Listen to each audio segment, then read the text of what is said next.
We're live, y'all. Let's Are go. we recording? Is it working? It's Hello? working. Hello? Is anybody This is the intro. there? Is this This the is the intro? This is intro. the intro. This is the Yes, intro. This is how it the is. intro works. 1 2 1 2. Like it's like a rap thing. What up, guys? Welcome to the show. I don't know what we're doing today. Welcome to the show. This is Cars and Kicks. I am Jacques Slade, and we have a very, very special episode for you guys today. One of the coolest people that I know is going to join us on the show. She does things that honestly I wish I could do, but I'm probably too scared to do. Um, the other people on this podcast, they're probably not as scared because they have experience in that world. I don't. I'm the sneaker guy. That's the reason why I'm here. But we appreciate you guys for joining us. A really, really good episode coming up. Um, let's get the show started. But first, my co-host Eric, Nick, tell them about yourselves, and then you guys can lead into our guest because I feel like Eric has the better intro for her than what I just said. Nick, you can go next, and then I'll do that, and then naturally segue into it somehow. I mean, I'm kind of the cars and kick side of this whole podcast, but I'll be honest. Our guest today probably is. I'm definitely scared of the things she does for a living. As much as I would like to pretend like I'm not, I've seen. Yeah, that's all. I'll toss it to Eric now. My name is Eric Valdez. I'm the third part of the Cars and Kicks podcast. Definitely more the car guy than the kicks guy, even though I do like sneakers. And our guest today, as Jacques alluded to, is the amazingly talented Samantha Tan, who, by the way, when I first hit her up, was like, yeah, I'd love to, but I don't have that many sneakers. Is that okay? And I'm like, yeah, you race cars for a living. Absolutely. Come on the pod. So thank you for joining us, Samantha. How you doing today? Good. I'm happy to be here. Excited to chat with you guys. Yeah, it's been a long time coming. We've, we all took a little bit of a hiatus over the holidays, and then Sam got busy again with the racing schedule and everything. So I'm glad we found a little bit of time to make this happen. So thanks again for joining us. Where are you at right now? Where in the world is Samantha, basically? It's funny because that's literally the first thing my friends ask me when they talk to me. It's not like, hey, how are you doing? It's, where are you? Yep. I am currently not in Irvine. I'm in Santa Ana Okay. at my race shop, actually. So Nice. This is my office. For It's those very who can cool. See the video. She's got the fancy Hi. chair. Yeah, for those that aren't watching, she's got that fancy GT3 inspired chair. She was showing us, show the people what you were showing us before we started going with these. We've Wow. We've got these racing inspired chairs, but you can see there's like suspension kind of details and tire trim Wow. on the chair. It's all in the details, guys. All I in feel the like- details. And you do have sneakers, Sam. Like we Yeah, have we've sneakers. seen. don't act like you don't have any It's my sneakers. only You- sneaker that I have. That is Jacques' favorite pair of sneakers in the world right there. I've seen you with sneakers on. I don't want to hear that. Trying to play I love boy with dunks. I love dunks for driving. I will say they are great driving shoes. 100%. As you agree with should. that. As you should. Oh, man. Yeah, Okay. Yeah, go ahead, Jacques. Now I was gonna say I really kind of want to get into this because your world is so fascinating to me. So I've obviously known you for a few years. We share the same management team, but the things that you do and how long you do them is mind blowing to me. Can you just kind of give an intro to our audience for, like, I can say you race cars, but that doesn't sound like it actually gives it the credit that it deserves. Can you give us like a better breakdown of that world and what you do exactly? Yeah, let me try to give like a short little rundown of what I do. So I specifically race sports cars. I feel like when you talk about motorsport, there's like three major kind of groups. You have F1, you have NASCAR, and you have sports car racing. So the sports car racing side, our race cars are directly kind of inspired by or based off of the same street cars you see on the road. They're just the race car version. There are tons of different classes in sports car racing, basically split up by horsepower, what kind of modifications you can do to the car, the aerodynamics. I currently race in the top class of sports car racing called GT3, which our car specifically is 590 up to 590 horsepower. It's got a ton of aero. It's a lot of fun. And also, I race in races that span anywhere from an hour to 24 hours long. And those 24-hour races, it's not just me in the car. That would be insane. Those are typically split up by 3 to 5 drivers. So, for example, I could get in for 2 hours and then get out and have switch with my co-driver who will drive for like another 2 hours, and then I could get back in for another 2 hours. It's like a relay race. Yeah. So that's it in a nutshell. One of the most important races Sam doesn't even know she's a part of is here at my house. We've got. Let's see if it'll focus on that there. Let me get out of the way. That you're missing a little arrow, Sam. Apparently, this weekend's race with my son Enzo, you were up against. I was in the race somehow. Max Verstappen was in the race. Lewis Hamilton was also in the race. It was a hard battle because you're now missing a rear wing. Yeah, unfortunately, I think we lost out to Lightning McQueen, but you did finish P2. So just letting you Good know, job. you were crushing it here at our household. By the way, I I love love it. that. I I love love it. it. So Sam, how did you get into racing? Was this something from since you were really young? Was it something that you kind of you saw later on in life and you got into? Like, were you into cars? Like, this is so Mhm. fascinating to me, like this world of racing, because Eric's into racing, and I like he's been like felt like Eric was just kind of like born, and he was like car, and mom was like, oh, he said his first word. So basically. I feel like, are you the same way? I was not the same way. I didn't pop out of the womb like race cars. But I will say that it did start with my father, who is a very big like racing enthusiast, car enthusiast. He watched a lot of F1. So when I was growing up, I'd always go to like car meets with him, sitting in his passenger seat, going to track days. And so I kind of grew up around cars and around like loved going fast. But it wasn't until I was older, when I was like 13, 14 years old, that he started enrolling me in these performance driving schools, not because he wanted me to become a race car driver, but because he wanted me to be a safer driver on the Smart. road. Yeah. Because, Oh, they interesting. teach you like how to handle the car when it starts understeering, for example, if it's raining and like the car is out of control. Like, how do you deal with those situations? They don't necessarily teach you that when you're getting your driver's license. Not at all. So True.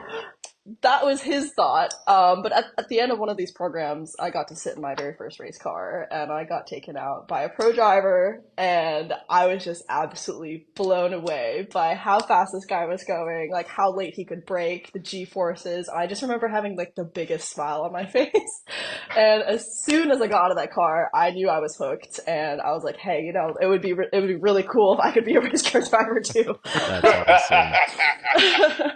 That's amazing. So yeah. What school was that? Out of curiosity, was it Skip It Barber? was no, so it was just like the BMW performance driving schools, Aha. and I know they started at a teen school, so you can start when you're like 16 years old now. They But did. I had to get special permissions. I was a young child at the time. Oh. That's Hmm. amazing. Yeah, That's awesome.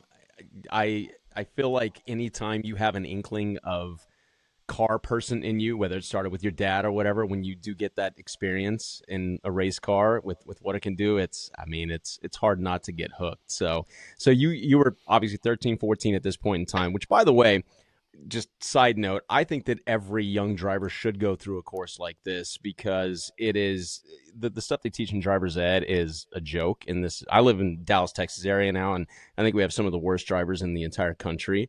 And if they could just go through a little program of sorts, we might not have a bunch of Altimas doing like 120 down the 35 and weaving in and out of traffic. But anyway, off of that tangent, going back to your story, Sam, here. So you started actually after you had that conversation with your dad. How did the next steps happen, and at what age did you actually finally step in a race car? Hmm. So, obviously, not coming from a racing background, like, even though my dad was a big fan of F1, he didn't necessarily know the ins and outs of the motorsport industry. So, we literally had no idea how to get started. But thankfully, I had a coach very early on who came from that same BMW driving schools program who kind of guided us. I started racing when I was 16 years old, in regional races in the US, just to get my license, to get the experience. My very first race car was this little 1991 hatchback Honda Civic. Nice. Little, like, I think it was a 4 or 5 speed. And this thing had no, we call them nannies, no ABS, Right. no traction control, no stability management. I just remember being very overwhelmed at the time, this little 16-year-old girl. But that's where the journey started. And then I kind of did a few years in what we call touring cars, which are these like lower horsepower vehicles. Before stepping into GT4, then eventually GT3. But it's been a very long journey. This is like my 10th year doing it. That's how it goes. Nick, look, Nick, I Yeah, know he's that's lighting up. You mentioned you started racing Hondas, and Nick just lit up there. He's a big Honda fan over I here. am. You know, it's just nostalgia, man. I can't. It's the same thing with sneakers, you know. But I was just gonna ask, like, coming into racing, you know, like it's such an intimidating sport as a fan, even. So, like, what were some of the challenges, you know, for you that you dealt with in like the learning curves of like even discovering how to, you know, like get sponsors and get to tracks and find cars and all those things. I think there's like a ton of challenges, especially like early in my career. Like coming out of track day specifically, what you learn is like the optimal line, for example, and how to like yeah, maneuver the car, but not necessarily wheel to wheel racing. Like how do Yeah. you navigate being around other cars and stuff? So I think at the beginning of my career, that was probably the most overwhelming part, and also learning how to handle the car without traction control or anything like that. Um, and also, I always talk about this, being the only girl in the paddock. Hmm. That was very intimidating. Racing is very male dominated, and I think I like especially early in my career when I was a teenager, often attributed like my lack of skill or making mistakes to my gender rather than me just having a bad day. Yeah. Mostly just because I couldn't like look at another like successful female racer and being like, oh, because she did it, like I can do it too. Um, and then on top of that, I think navigating the sponsorship space, like learning that to be a race car driver, you need to be the full package. You need to learn how to handle the business side of things, how to market yourself effectively to be able to gain sponsorship because sadly, it is the name of the game. Like, motorsport is one of the most expensive sports in the world to compete in, and if you don't have sponsorship, you simply just can't compete. Yep. Yeah.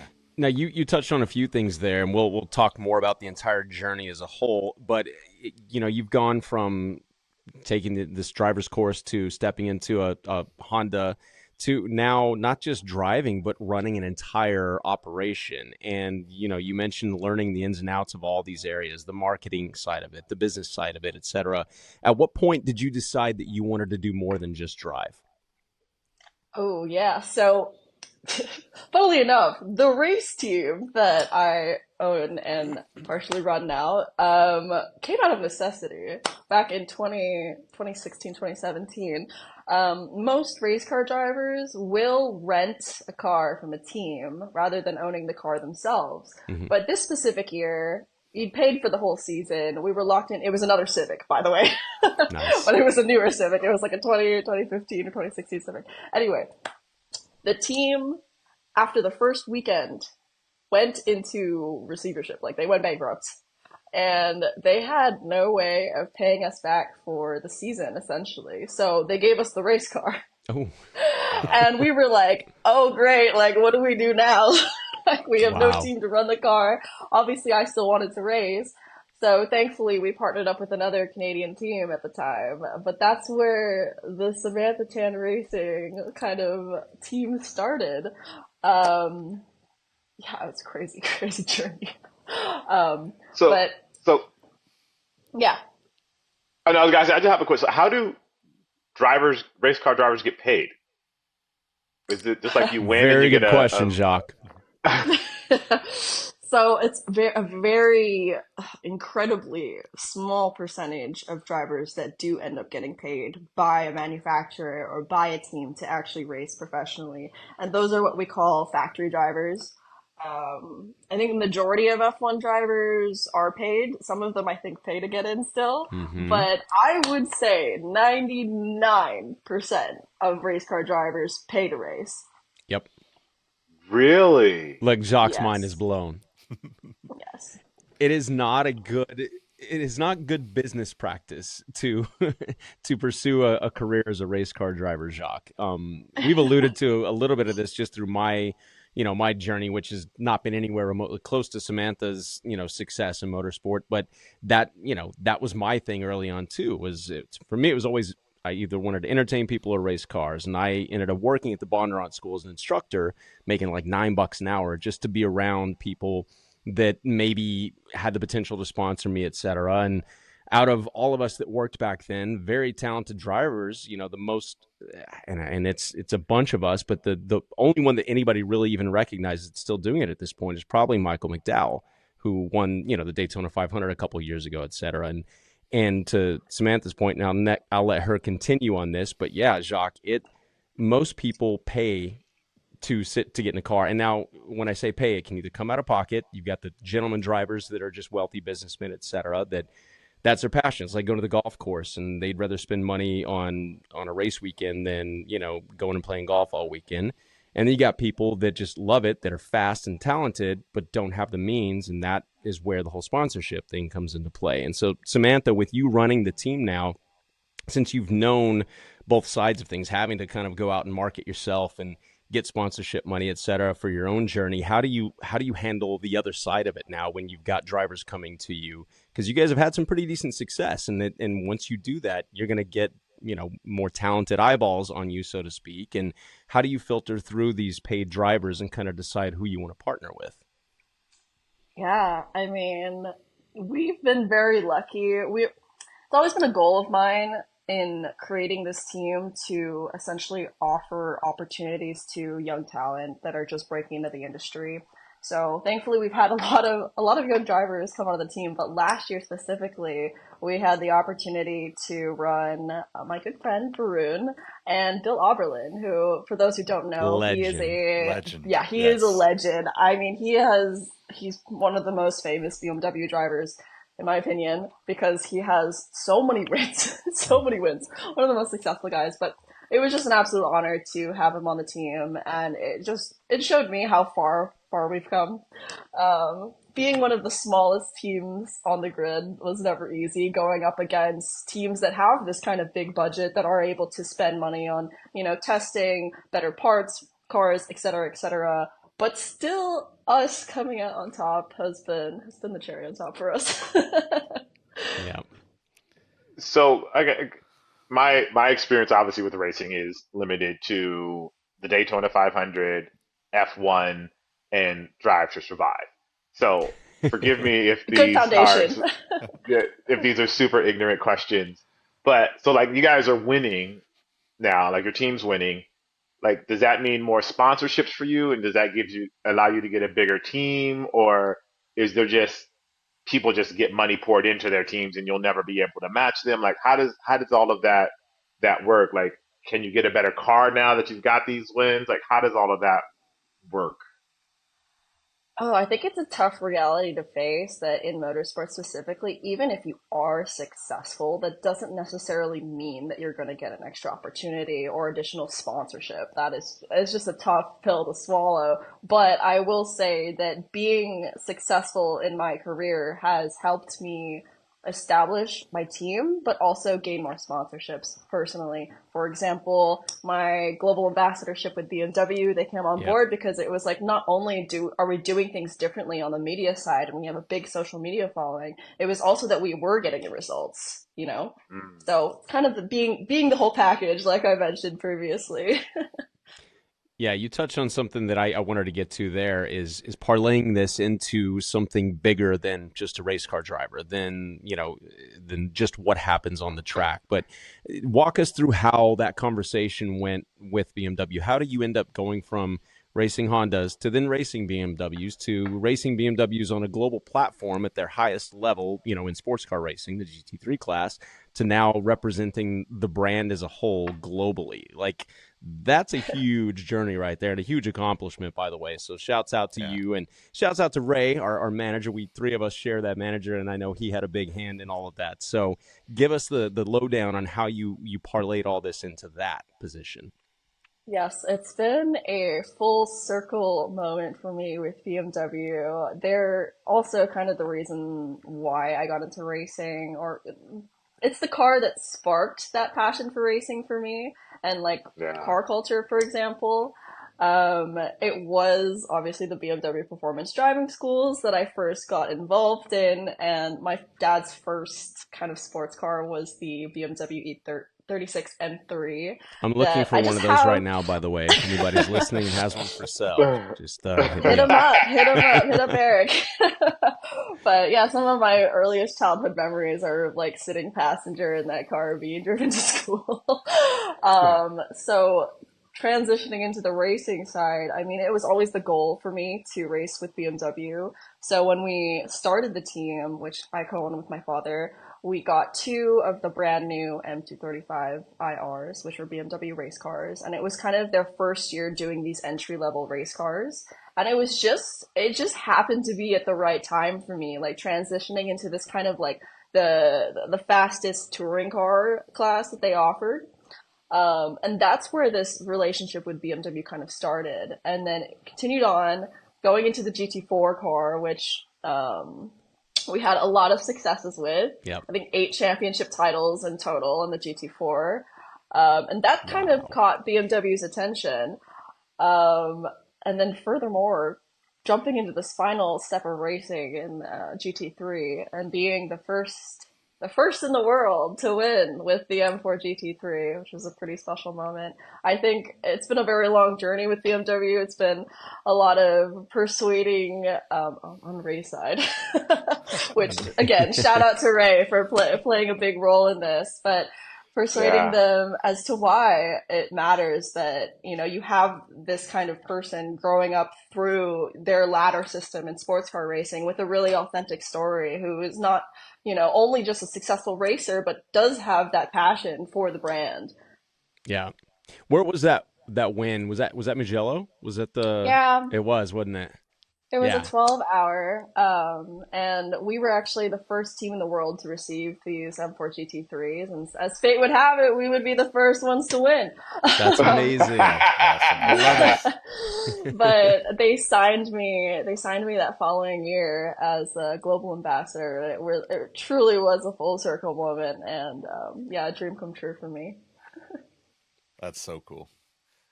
Oh, Nick, there you are. Sorry, my thing froze there.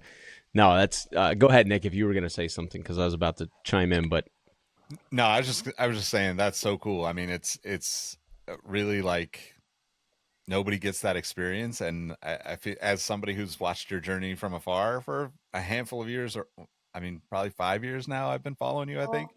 I mean, it's just cool to see someone that deserves it get it, like, because I think in racing a lot of times that's not the case, and like a lot of times people that get opportunities uh just have a big pile of money behind them, so it's really cool and inspiring. And it's when Eric said you were going to come on, I was like, man, that's just like this show for us is like, doesn't really matter where you land on the cars and kicks spectrum. It's like you're 100% of both those things, either 99 and 1 or 50-50. But I kind of was thinking about like transitioning a little bit into like our kicks talk, but yeah. like I know one of your sponsors or one of your partners makes the race suits, right? You have like a very like specific race suits, Mhm. if I'm right. Is there any ever conversation, or how do you look at like the footwear part of that? Because you have to have driving shoes, right? Yeah, so I work with a brand called HRX for suits specifically, but my preferred shoe right now is a different brand called Sparko. But typically these suit companies, they'll do the whole kit. Like they Gotcha. not only Okay. make the suits, they make like the fireproof Nomex that goes underneath the suits, the gloves, the shoes, But I've tried many, many driving shoe brands, and like I think every driver, what their preferences is different. But mine currently is Sparko. Now, wait a minute. Does HRX even make driving shoes? I don't think they do. Do they? They make racing shoes. I mean, racing. Yeah, racing shoes. Yes, Okay. yes, they do. But I don't think they're very like marketed because I also did not know they made shoes until they were like, "Oh, we also make shoes." Yeah.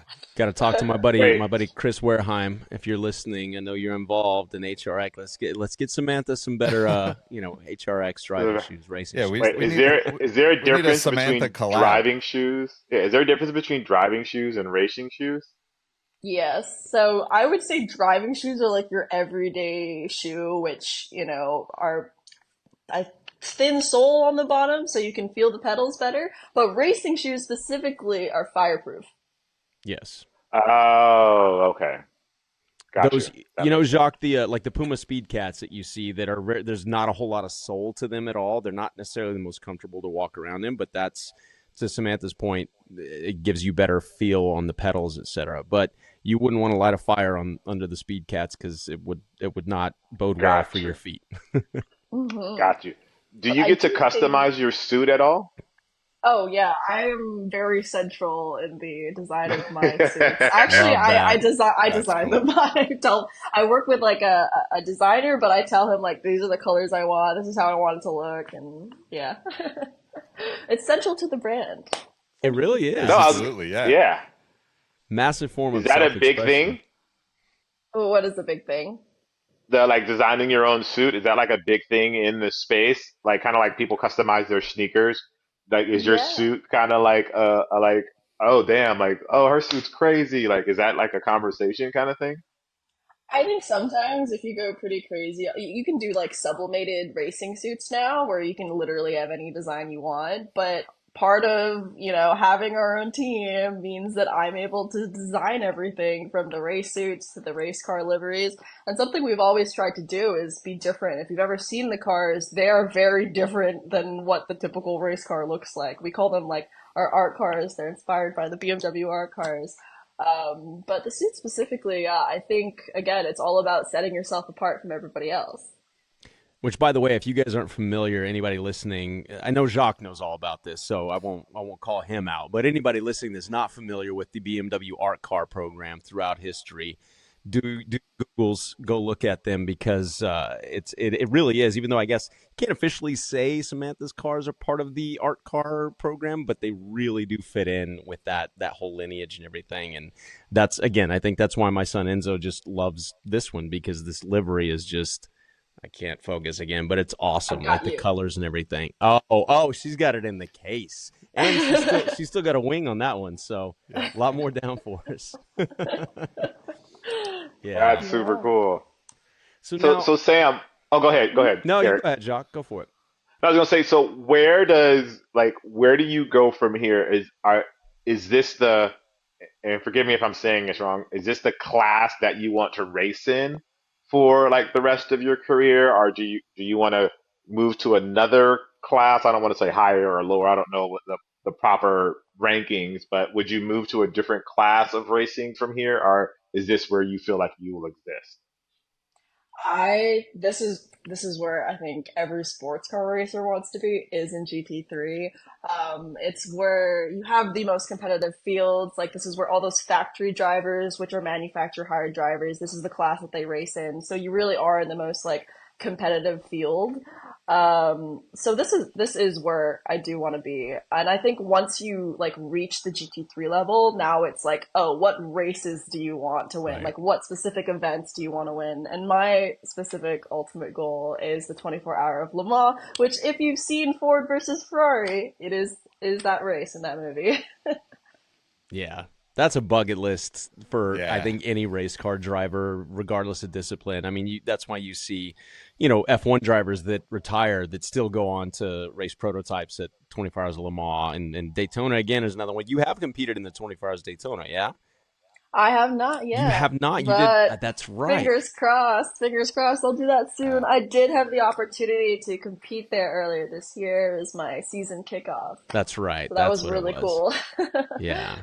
Now, one of the things I wanted to ask too, and you touched on this, these are kind of a twofold question here, but have you seen, I guess, given your current position as a successful, not only female driver, but team owner, do you have the situation now where you feel the sense of responsibility with other girls coming up to you at the track that kind of have these same ideas and dreams, etc.? Do you put more pressure on yourself to perform now that you've got this global audience and this kind of platform, so to speak, as a hero to some of these young girls? For sure. I think I regrettably put a lot of pressure on myself, and that does play a role because, because women in motorsport, like our presence in the field is so limited. Every time like one of us makes a mistake, it's just scrutinized Sure. to such an extreme. So there is that pressure that we have to be flawless and we always have to be successful. And I definitely feel like I've put those kinds of standards on myself. It's not healthy, but at the end of the day, I feel very motivated more than anything, knowing that, I have my own personal goals in racing, but also it's helping inspire and empower the next generation of female racers. How do you navigate the Uh, criticism? Oh, yeah. Sorry, Jacques. no, all There's good, all good. definitely there's definitely bad days. I think everybody has bad days. We're all human. Where these comments do get to me, and I think some people forget that even though you're like putting comments out into the void on the internet, that it does have its consequences sometimes. But at the end of the day, I try to convert that into fuel to fuel the fire. It's a big motivation for me. And I think one of the greatest feelings is being able to prove my haters wrong. I love Yes, this. Love Yep. that. this is the energy I came for. Have you seen the presence of women in the sport and in particular in the races that you race? Have you seen that grow over the years since you started, or does it still seem like it's pretty minimal? Yes, so as I mentioned previously, I was so used to being like the only girl in the paddock, literally just never ever seeing like another female driver, but now it's changed so much. There's still so much work to be done, but it's so encouraging to see women not only in the roles of drivers, but as engineers, as crew, like in marketing, management, like you name it, all these different roles in motorsport. And again, we still have a lot of work to do, but we're going in the right direction. Love that. That's cool. That's dope. I'm glad. I'm glad you're a big part of that. So I want to transition a little bit about the racing more on like the actual like the act of racing. Mhm. What is the most challenging part of the actual process of the race? Like, and when you're in the race, like, what's the most challenging part there? I think it's maintaining the mental focus for the entire stint, especially when you're dealing with the physicality of racing. For example, like the G forces you have to undergo throughout the race, the heat tolerance you need. It can get up to 130 degrees Fahrenheit in the cockpit. And you're wearing these three layers of fireproof clothing. You've got your balaclava on, your helmet on, you're strapped in. It feels a little bit claustrophobic. I personally lose like 2 pounds of water weight during a 2 hour stint. So there's a lot of physicality in it. And it's, again, maintaining that mental focus despite all of those things and just keeping your head cool, being patient and really trying to maximize on the mistakes that everybody else is making because they can't keep their mental focus. Wow. Whoa, I didn't realize. I mean, that that just blows. Wait, so this is gonna be this is gonna be a really stupid question. Wait, so there's No, no air no. conditioning, is what you're telling me while you're racing these cars? So the AC unit is typically very heavy. So in the majority of race cars, there is no AC. But in some GT3 cars now, like mine, we do have AC, but it is not the greatest AC. I will say, if the cars are very smart nowadays. If it thinks that it's using too much power to use towards the AC, it will actually shut off the AC. It's not a comfortable place to Battered. be, Jacques. Yeah, definitely, Yeah, definitely. like this just sounds really So, uncomfortable right now. That's like that's all I'm exactly. getting is that you're like sweating inside of this suit the whole time, driving around, smelling oil, smelling burning rubber tires, and you have to focus on driving while your body is going through this like extreme heat and sweat and like a it's like you got out of the pool and you got in the car and start driving and now you're like full clothes on. I'm I'm confused. I'm confused, Sam. I'm just Yeah, imagine Jacques if okay, let's say since you play a lot of golf, right? Like you hit a bad shot, right? Well, you got a little bit, you got a nice little breeze, some birds chirping around you. You got the homies to hype you up and you get to walk, 150, 200 yards to wherever you shank the ball and you got that time to think about how am I going to redo this? How am I going to refocus? In Sam's case, you put a little too much power in coming out of the corner, slide sideways, drop a tire or whatever. Well, now all of a sudden you've got 30 other people around you that all want to take you out because they're looking for that mental focus slip up that she just mentioned. And it's 130 degrees in the car. There are no birds chirping, and you got to stay focused. Otherwise, it's over. Like that, just to put it lightly. Is that fair? Is that a fair assessment, Sam? Yeah, that was spot on. like Like, don't panic, don't panic. this just doesn't feel comfortable. It just doesn't Yeah. feel comfortable. I'm like you guys are taking some of the joy out of what I thought racing was. You guys are just taking it away right now. Like just like, oh, this it's fun. Like the wind's blowing through and you feel the air in your face and you're driving real fast, you're going around corners and try not to run anybody over or anything, like run into anybody. They're like, no, it's hot as hell inside of this car and you're uncomfortable. But you gotta Oh stay man, focused. Yeah. man. So S- Sam, go ahead, Nick, because you haven't chimed in much here. I feel like Jacques and I are talking a lot about Well, this, and I'm no, sorry these, about and that, you've buddy. you guys have had some great questions, but I'm curious if there's like practices for that mental fortitude to get through those things, right? Because like from the outside, like most people probably have the experience that Jacques has, where it's like it just seems like fun to drive a car that fast, but like it has to take daily some sort of rituals to get to that level. I would assume, right? There's got to be some sort of thing Yeah, that you're doing. for sure. If you are a team with big budget, you could probably go out and test the race car at any time and kind of build on that endurance. But for me, we don't have the biggest budget. We can't go and race cars every single day. So for most people, I think that we just go to the gym. We just go to the gym, Yeah. do a lot of cardiovascular endurance, aka like just like running, biking, rowing machine, and essentially, yeah, just building that cardio. Hot yoga is a great option to kind of start feeling what it's like in the car Smart. and trying to keep that mental focus. Breathing exercises, I guess. And other than that, simulator training is how I train now. Is there like a like you said you lose like 2 pounds of water weight? Are you do you have to have like a specific diet? Do you have to make sure you weigh a certain amount like before a race kind of thing? Is it that strict? So there is no like specific weight you have to be. But you'd want to be as light as possible because in some series, for example, they weigh in at 1 point for the whole weekend. So if you eat lunch, go weigh in, and then actually like if you're lighter on your water weight during the race, you'll be lighter throughout the whole stint. It's kind of the strategy, the secret strats out here. Don't want to be exposing myself. Um, but no, there's no specific weight that you have to weigh in at. Yeah, I think the Got it. minimums are on the overall car and driver situation, Jacques. So, like Sam said, that's a good tip right there. Like, eat a huge lunch before weigh-in, and then suddenly you're 10 pounds lighter throughout the weekend. It's a good way to gain a few tenths here and there. No, literally last year they'd be like, okay, it's time to go in, like weigh in. You eat lunch, and then you try to chug as much water as possible. You're like stuffing your phone in your pocket. You're trying to do everything you can. Oh wow.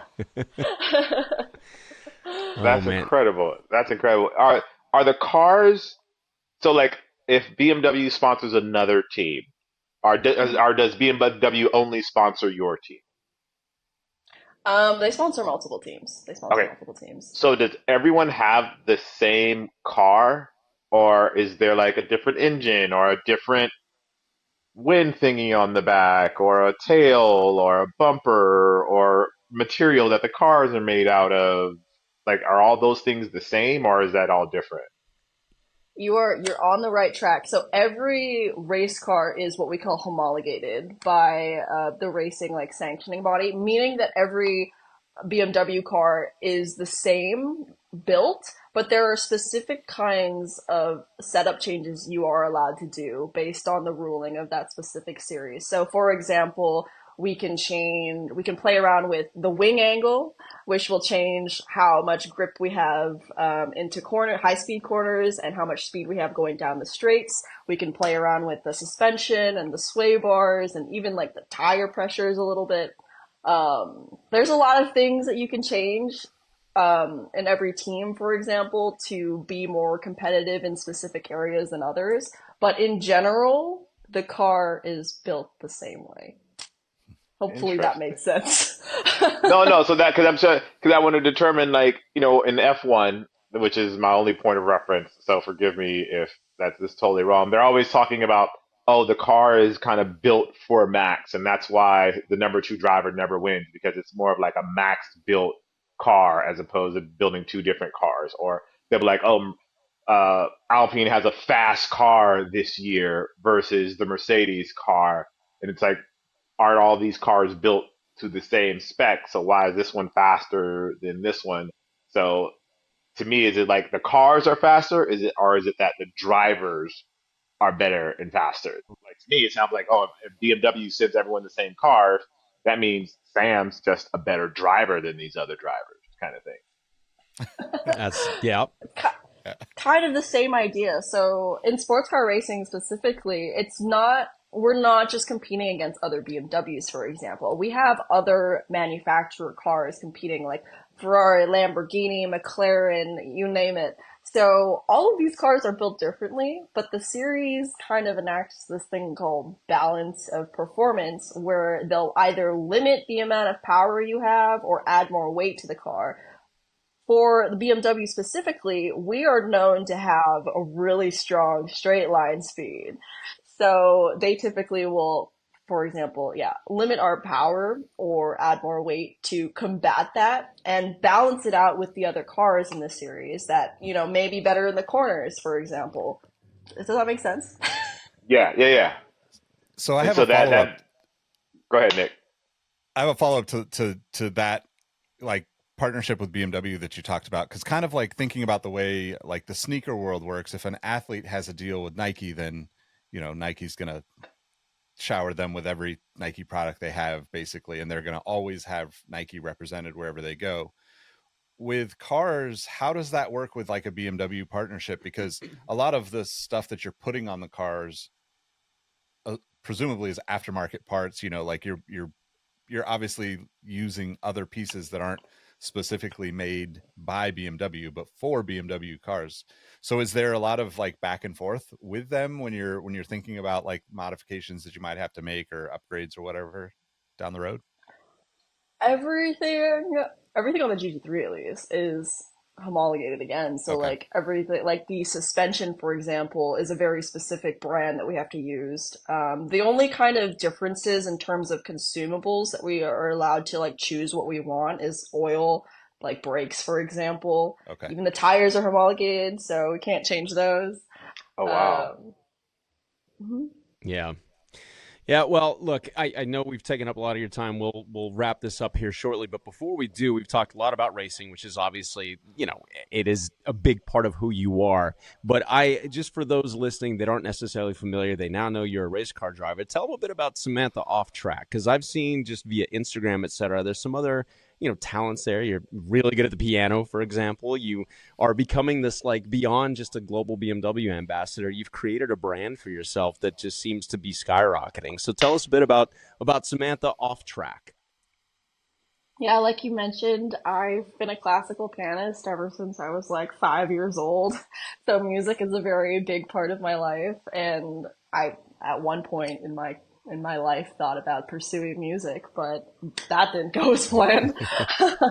I also do a lot of art, or I used to. I don't really have as much time anymore, but I always say that, I'm a creative at heart, and the way that I've, changed to express that creativity is either through like the racing designs, my fashion. I'm super into makeup and beauty. Um, yeah, it's been a fun time. What would be some advice that you could give to like younger girls out there, whether it's motorsports that they want to pursue or whether it's just about being a successful woman in whatever industry they choose? Because as you mentioned, and as we're all aware, it is, a very male dominant world. And to achieve the success that you've achieved, on track, and now everything you're doing off track is no small feat. So what's some advice you could give to some of the younger girls out there? Ooh. And I think I would say this to my younger self as well, but being a disruptor means that you're gonna face adversity, but let that be encouragement that you're doing something right. I like that. Yeah, Yeah, well I said. love that.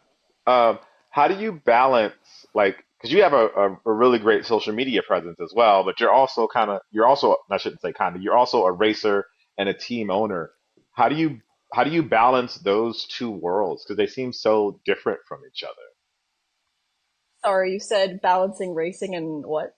Like your social presence, because you have like a really huge Mm. social presence, but then you also have like this real life racing life. Like how do you balance those two lives and bring those together? Yeah, I think the whole concept of time management became very real to me when I was a full-time college student and I was balancing a full-time racing career. And at some point, oh God, it was like full burnout, but it really taught me how to be organized and how to manage my time. And, social media for me has become an incredible way for me to connect with my community and really show people the behind the scenes of racing. So it's always just like super cool for me as a creator to just show people like, oh, what do I do behind the scenes and bring them along with the journey, bring them along on the journey with me. That's sick. That's sick. What's the end goal for Samantha? Where's Samantha in 5 years, 10 years from now? Le Mans winner, you heard it here. Yes. Yes. Yes. I'm yeah. Aside from all the big like 24-hour races that I want to win, I really want to put together my own kind of junior program. Whether just again to help young talent break into the industry, to be a mentor in the same way that I didn't feel like I really had a mentor when I first started, and I want to be that person for other people. Very cool. I like that. Very cool. Well, Samantha, I really appreciate you coming on. I know you've got a really busy schedule. What's the next race on the schedule for you, so everybody can kind of tune in and watch STR dominate on the track? Oh, you're gonna love this. For those fans that know Nürburgring, Oof, that is where I am headed next. I think it's 22 kilometers long. I might be wrong.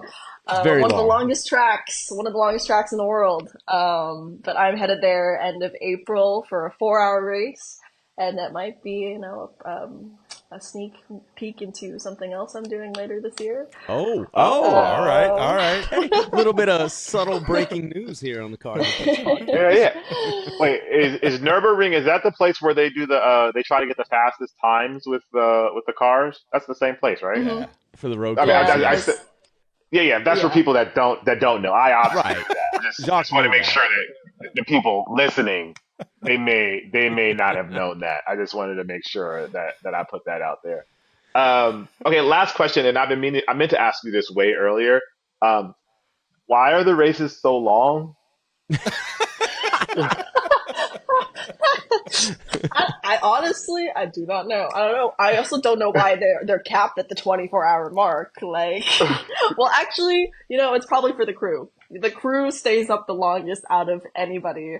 And I think these endurance races are really not just a test of the driver, but they're a test of the car, how well it's built, and how well the crew can handle the pressure. Yep. Got it. Okay. Yeah. Okay. I should have had Enzo But I on don't this know. this interview. My 6-year-old, that was the other day. He's like, Dad, what if they had like 100-hour race. I was like, dude, I said, you can theoretically race as long as you want to, but at a certain point, it starts to get a little tiring for everybody involved. So, Yeah, but it's like ultra marathons, but it's like an ultra race, like 24 hours. Like, wow, that's a it is. We got to get Jacques Yeah. to a 24-hour race. When Samantha finally gets to the grid at Le Mans, we all should go, and that should Yes. be oh because yes. I've never been to the 24 hours of Le Mans either. That's a bucket list item, not just as a spectator. I still, even though I'm almost 46, I still want to race there at some point someday. So we'll see. But yeah, we all got to get out there and show our support for Samantha. And again, thank you so much for coming on. I know this was a Thank few months you. worth of planning and everything, but we really do Yes. appreciate you coming on. It's just inspiring to see your success and your story, and I wish you continued success in everything that you're doing. Oh, thank you guys. Thank you for having me. Had a great time. Yeah, Yeah, this was well, awesome. Thank you, Sam. Appreciate you. Appreciate you Yeah. coming Thank you on and so joining much. us.